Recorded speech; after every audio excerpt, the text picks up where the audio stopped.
Muttasil ilal imamil muallifi rahimahullahu ta'ala wa nafa'ana bihi wa bi'ulumihi fid dharaini amin. Wa qad adda alaihi salatu wassalamu aqla malil yatimi bisab'il mubiqati wal kabairil muhlikati. Segenap para ashabi jami'at taqwa yang dimuliakan Allah Subhanahu wa taala. Wabil khusus yang sama-sama kita hormati Bapak Ustaz Amsar bin Abdul Majid selaku Ketua Umum Masjid Jami'at Taqwa beserta jajarannya, yang mohon maaf manakala saya tidak bisa menyebutkan namanya satu persatu. Bersyukur kita kepada Allah di kesempatan pagi hari ini kita masih diberikan kemampuan sehingga bisa hadir di tempat yang mulia, dalam kegiatan yang mulia, sehingga harapan kita mudah-mudahan kita yang hadir dijadikan sebagai hamba-hamba Allah yang mulia. Amin ya rabbal alamin. Melanjutkan bacaan kitab yang kita baca ya saat ini, pengarang kitab menjelaskan kembali dengan redaksinya. Wa qad adda alaihi salatu wassalam, dan sungguh Nabi Muhammad sallallahu alaihi wasallam mengelompokkan akla malil yatimi, makan harta anak yatim, pisam ilmu bikoti, termasuk dalam 7 dosa besar yang dapat merusak tatanan kehidupan, wal kabairil muhlikati, dan dosa-dosa besar yang menghancurkan. Ya, jadi makan harta anak yatim itu termasuk dalam kategori dosa besar. Jadi ada 7 dosa besar. Nah, di antara 7 dosa besar ini adalah makan harta anak yatim. Wa yuqrabu min akli malil yatimi fil ismi wal jurhi aklu malil auqafi, dan disamakan daripada makan harta anak yatim terkait tentang dosanya, yaitu makan harta wakaf zulman secara zalim, wa ta'addiyan, dan melampaui batas. Begitu juga makan harta wakaf secara zalim itu disamakan dengan makan harta anak yatim terkait tentang dosanya. Fayan bagil ihtirazu min zalika, maka sebaiknya hindarkan dari perbuatan itu semuanya, baik makan harta anak yatim maupun makan dari ya harta yang diwakafkan secara zalim. Wa ghayatu tawaqi anhu, dan berusaha untuk menjauhkan sejauh-jauhnya. Wa min tawalliha ra'san isaron lisalamati, dan dengan kita menjauhkan itu semuanya merupakan modal utama dalam mencari keselamatan. Wa bu'dan an mawadi'il khatari wa mazanil harji, dan juga jauh dari tempat-tempat yang dikhawatirkan dan tempat-tempat yang diduga itu bisa kita melakukan perbuatan dosa. Wallahu a'lam, dan Allah yang lebih mengetahui. Wa kama yajibu 'alal wali al-'adlu fi ahli wilayatihi, sebagaimana wajib bagi penguasa, bagi wali, yaitu adil di dalam ya cara-cara memimpin, ya itu tentang kepemimpinannya, rakyat yang dipimpinnya. Wa mujanabati zulmi, dan juga jauhkan kezaliman, wal juri alaihim, ya jadi jauhkan kezaliman atasnya. Jadi di satu sisi diwajibkan seorang wali sebagai penguasa yang diberikan kepercayaan untuk selalu bersikap adil. Nah, di samping dia harus punya sifat adil, dia juga harus menjauhkan dari berbentuk dari segala sifat-sifat kezaliman, kecurangan. Ya, jadi satu sisi kita ya orang-orang yang diberikan amanah untuk berkuasa memimpin suruh adil, tapi di sisi lain juga jauhkan kezaliman dan kecurangan.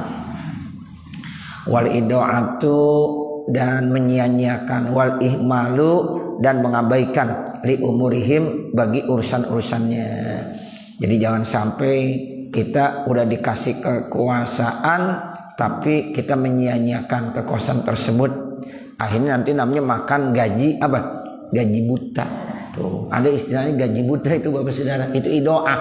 Karena dia tidak mau melaksanakan tugas. Cuma nama doang yang ada. Namanya ada di situ.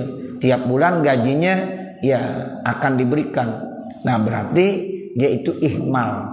Ya ihmal dan juga idoah di dalam ya apa? Diberikan kepercayaan untuk memimpin daripada ya apa yang sudah dipercayakan. Nah itu dia termasuk nggak boleh, itu dosa juga. Ya, makanya ada istilahnya makan gaji buta. Kemudian fa innahum ra'iyatuhu, karena mereka itu semuanya rakyatnya. Jadi rakyat mesti benar-benar diayomi. Gitu. Jadi rakyat wajib diayomi semuanya.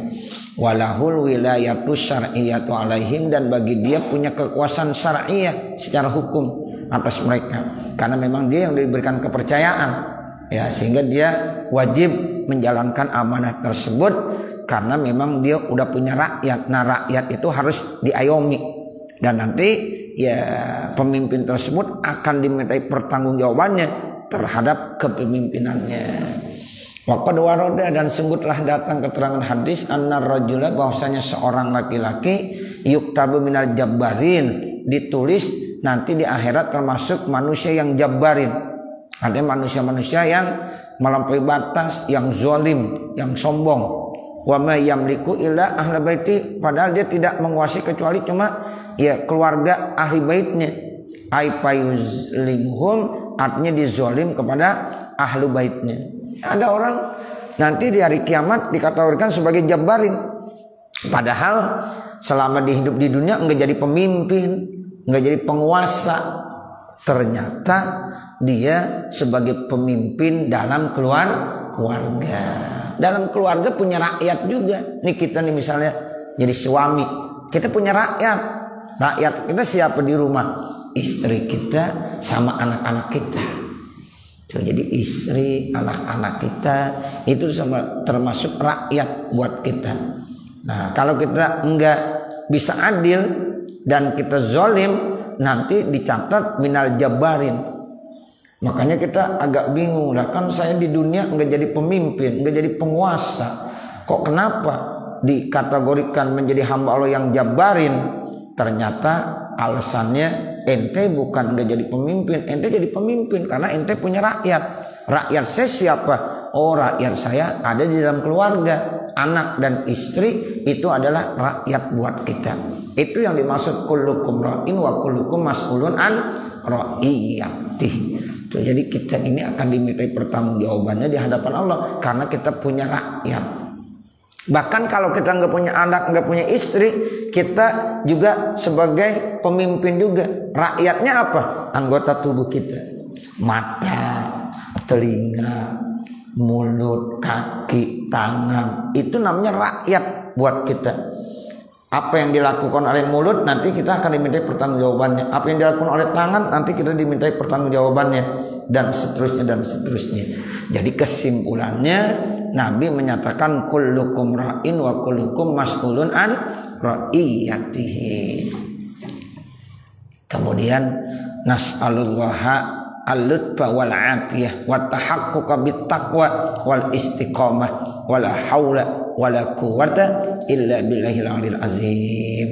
Terakhir kata pengarang kitab ya Al-Habib Abdul Al-Haddad, kita minta kepada Allah supaya lembut, al-lutfa ya minta kelembutan, wal afiyah minta ya pemeliharaan, wa tahaqquq bit taqwa dan bisa merealisasikan takwa, wal istiqamah dan juga istiqamah. Nah ini nih al-lutfa, jadi lembut, kita punya kelembutan, hati kita lembut, enggak kasar. sehingga nanti orang yang udah punya hati lembut ya, sehingga bisa tahu mana yang benar mana yang salah, sehingga setiap kali dia bertindak itu benar-benar bertindak di jalan Allah, sehingga keadilan benar-benar dilakukan. Nah kita minta tuh alat Pak, ya Latif ya Latif ya Latif, ultub bina ya Allahu latifun bi ibadihi yarzuqu may yasha wa huwal qawiyyul aziz. Itu latif ya.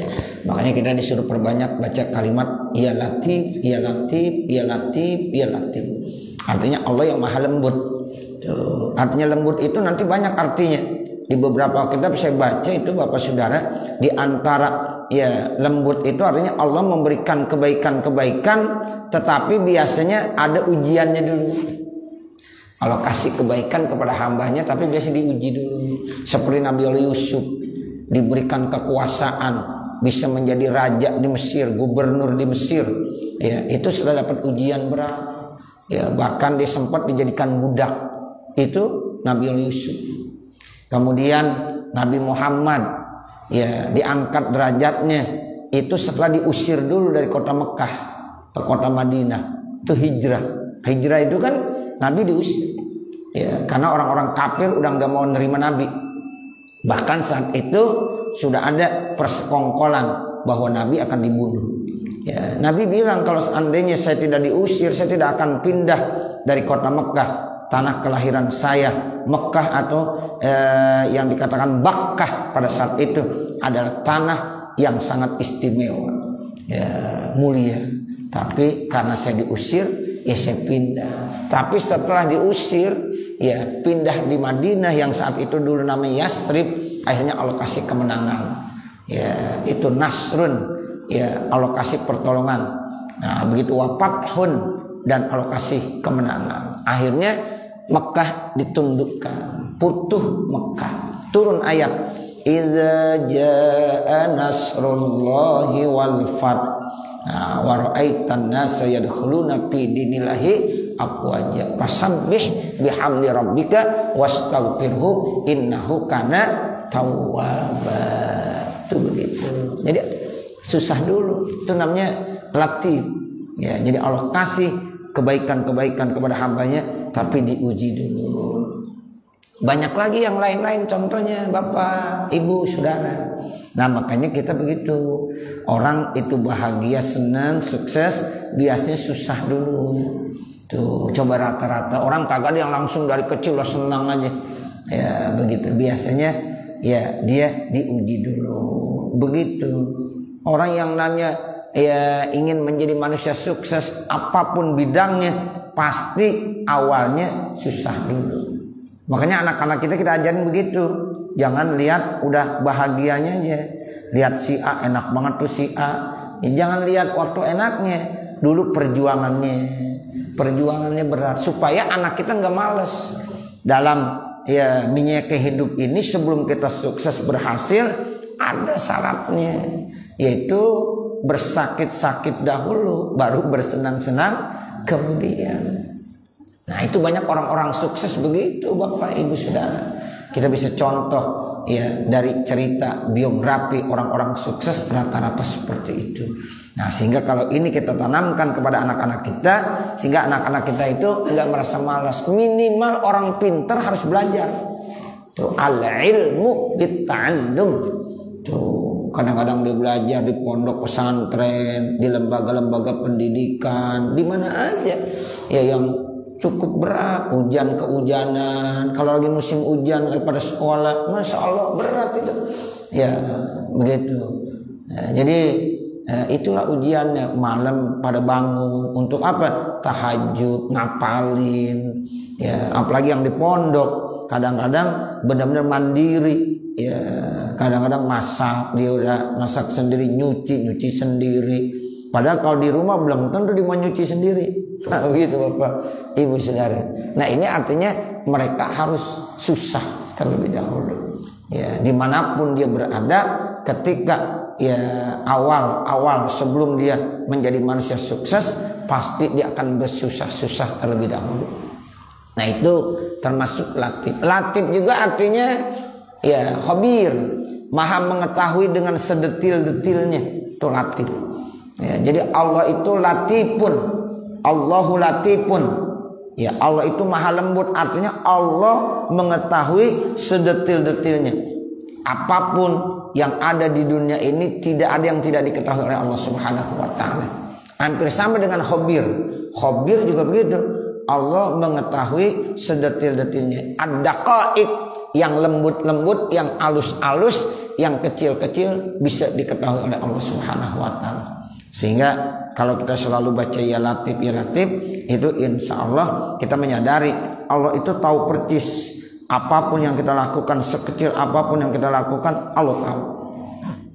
Nah, sehingga kita nanti kalau selalu baca ya latif, kalau jadi penguasa, menjadi pemimpin, mudah-mudahan kita dikasih kelembutan sehingga hati kecil kita selalu lembut, ya, menyadari tanggung jawab kita. Tuh begitu. Makanya ada yang dianjurkan setiap habis sholat baca ya latif 129 kali. Ya latif, ya latif, ya latif, ya latif, ya latif, ya latif 129 kali. Ya, supaya apa? Supaya hati kita dikasih kelembutan. Ya, kalau hati udah lembut, mudah-mudahan insya Allah kita enggak bertindak sewenang-wenang. Tahu tuh sekecil apapun kita enggak bisa berbuat zalim. Dan Allah begitu. Makanya Allah ya wa ma rabbuka bizallamil lil abid. Jadi Allah tidak sekali-kali berbuat zalim kepada hambanya. Jadi kita enggak usah takut dizalimin sama Allah. Ya, Allah itu maha latif, lembut, ya, sehingga dia tahu persis apa yang Allah lakukan. Nah, makanya kata Al-Habib Abdul Haddad, nas'alullahal lutfa. Ya Allah, berikan kepada kami kelembutan. Terus afiyah. Afiyah itu artinya kita dilindungi dari berbagai macam sifat-sifat yang tidak baik. Allahumma afina minal bala wal waba wat taun wal asqam wal amrad wal fitan wal mihan ma zahara minha wa ma batan. Tuh, jadi kita minta perlindungan itu semuanya. Nah, itu namanya afiyah. Allahumma inni as'alukal afwa wal afiyah. Nah, kita minta sama Allah. Wa tahaqquq bit taqwa. Kita bisa merealisasikan takwa. Takwa itu apa? Imtisalu awamirillah wajtinabu nawahi. Nah, itu pengertian takwa kita bisa realisasikan dalam hidup dan kehidupan kita. Nah, yang terakhir istiqomah. Ini yang paling mahal dan yang terakhir istiqomah. Artinya kita jejak. Ya, kalau orang Jawa bilang tuh maknain istiqomah itu orangnya jejak. Ya, jadi konsekuen terus. Ya, jangan anget-anget tai ayam. Nah, begitu. Jadi kita harus istiqomah. Nah, ini yang dikatakan al istiqomah itu khairun min alfi karamah. Jadi istiqomah itu nilainya lebih bagus daripada 1000 keramat. Kalau para wali, kekasih-kekasih Allah itu biasanya dikasih karomah, dikasih kemuliaan. Nah, kita kalau udah istiqomah nanti akan diberikan lebih bagus daripada mereka yang dikasih 1000 keramat. Nah, makanya ini istiqomah penting Bapak. Dalam apapun juga. Ya, belajar harus istiqomah. Ya, wirid yang kita baca harus istiqomah. Kegiatan-kegiatan yang kita lakukan harus istiqomah. Jangan pergi mana angin. Ya, atau pergi mana orang. Orang ikut ke sono, kita ngikut ke sono. Orang ikut ke sini, kita ngikut ke sini. Jangan. Tapi kita punya pendirian. Nah, itu yang disebut istiqomah, jejak kita. Dan biasanya orang kalau udah istiqomah nanti akan berhasil. Nah, begitu. Kayak kita nih ngaji harus istiqomah. Nah, begitu. Malaikat udah catat nih. Ini orang nih istiqomah bener. Nah, pas lagi mau dikasih keistimewaan, kita pindah. Ya udah, gagal. Nah, begitu. Jadi istiqomah ini penting. Innal ladzina qalu rabbunallah tsumastaqamu. Tuh, jadi istiqomah. Makanya kita minta supaya kita ini dapat istiqomah, ya. Nah, terakhir wala haula wala quwata illa billahil aliyyil azim. Jadi kita sebagai manusia bilang la haula, tidak ada daya, tidak ada kekuatan illa billahil aliyil azim, kecuali kita serahkan semuanya kepada Allah yang maha tinggi lagi maha mulia. Jadi semuanya kita serahkan kepada Allah Subhanahu wa taala. Ini yang disebut dengan hauqalah. La haula wala quwata illa billahil aliyil azim. Ini kalimat la haula wala quwata illa billahil aliyil azim perlu banyak-banyak kita ucapkan. Ya, ada basmalah, ada hamdalah, ada hauqalah. Kalau basmalah bismillahirrahmanirrahim. Kalau hamdalah alhamdulillahirabbil alamin. Nah, ada lagi hauqalah. La haula wala quwata illa billahil aliyil azim. Artinya kita sadar bahwa kita enggak punya kekuatan. Manusia lemah. Khuliqal insanu dha'ifa. Manusia diciptakan dalam kondisi lemah. Sehingga apapun yang Allah berikan itu sebagai penopang kita menjadi kuat. Awalnya kita nggak punya apa-apa, Bapak, Ibu, Saudara. Ya, kita itu lemah. Allah keluarkan kita dari perut ibu kita, la ta'lamuna syai'an. Kagak kenal apa-apa, nggak tahu apa-apa. Lalu Allah berikan kekuatan penopang, ya, dikasih mata sehingga kita bisa ngelihat, dikasih telinga sehingga kita bisa mendengar, dikasih mulut sehingga kita bisa bicara, dikasih kaki sehingga kita bisa berjalan, dikasih tangan sehingga kita bisa melakukan sesuatu, megang dan lain dan sebagainya dengan tangan, ya, bahkan diberikan kulit sehingga bisa merasa. Nah, begitu, itu semuanya Allah yang kasih. Ya, tujuannya apa? La'allakum tashkurun, supaya kita bersyukur, jangan malah kita sombong. Nah, begitu. Karena memang kita lemah. La haula wala quwata illa billahil aliyil azim. Nah, kalau kita udah sering baca la haula wala quwata illa billahil aliyil azim, mudah-mudahan insyaallah kita selalu tawadu, enggak sombong. Apapun yang Allah berikan ternyata itu sebagai amanah, sehingga kita bisa laksanakan sebaik-baiknya dalam rangka mencari ridho Allah Subhanahu wa ta'ala. Cukup saya kira, nanti baru kita bahas terkait tentang birrul walidain, wa'lamu ma'asyiral ikhwan dan seterusnya. Ini materi yang baru, ya, tentang birrul walidain, tentang silatul arham dan yang lain-lainnya. Semoga apa yang kita baca ada manfaatnya, amin ya rabbal alamin. Wa sallallahu ala sayyidina Muhammadin wa ala alihi washabihi wasallam walhamdulillahi rabbil alamin. Bapak, Ibu, Saudara, sebelum kita berdoa kita baca suratul Fatihah. Kita mohon kepada Allah, mudah-mudahan dengan sebab kita hadir di majelis ilmu, Allah berikan yang terbaik buat kita. Mudah-mudahan Allah panjangkan umur kita, Allah sehatkan badan kita, Allah luaskan rezeki kita, Allah mudahkan segala urusan-urusan kita. Dan ya, dengan hadir di majelis ilmu kita berharap manakala kita banyak dosa, banyak kesalahan, Allah ampunkan segala dosa dan kesalahan kita. Kalau kita banyak hajat dan kebutuhan, mudah-mudahan Allah penuhi segala hajat dan kebutuhan kita. Dan kita doakan kalau saudara-saudara kita saat ini, jamaah-jamaah kita saat ini dalam keadaan kurang sehat, ya mudah-mudahan kita mohon nama Allah dengan sebab Fatihah Allah angkat penyakitnya. Khususnya ada informasi bahwa Bapak Al-Ustaz ya Zaini Tabah ya saat ini juga dalam keadaan kurang sehat. Kita baca Fatihah dah.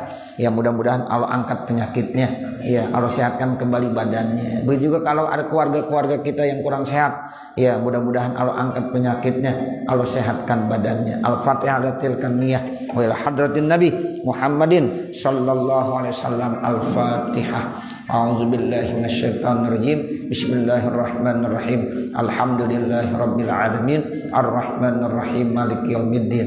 Iyyaka na'budu wa iyyaka nasta'in. Ihdinas siratal mustaqim. Siratal ladzina an'amta 'alaihim ghairil maghdubi 'alaihim waladdallin. Rabbighfirli wa liwalidayya. Amin. Bismillahirrahmanirrahim. Alhamdulillahirabbil alamin. Hamdan yuwaffi ni'amahu wa yukafi mazidah. Ya Rabbana lakal hamdu hamdu wa lakal syukru kama yanbaghi li jalali wajhikal karim wa li azimi sultanik.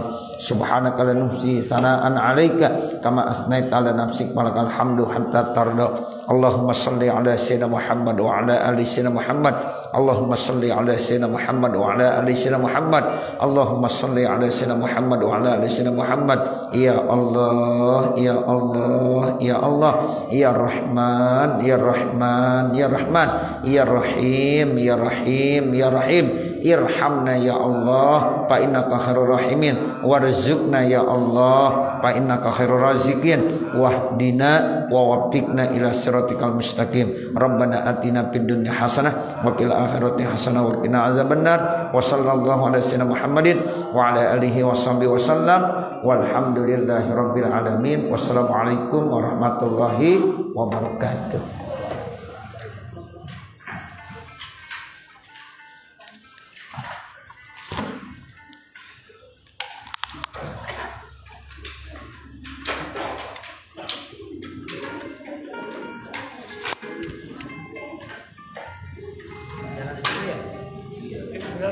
Salah.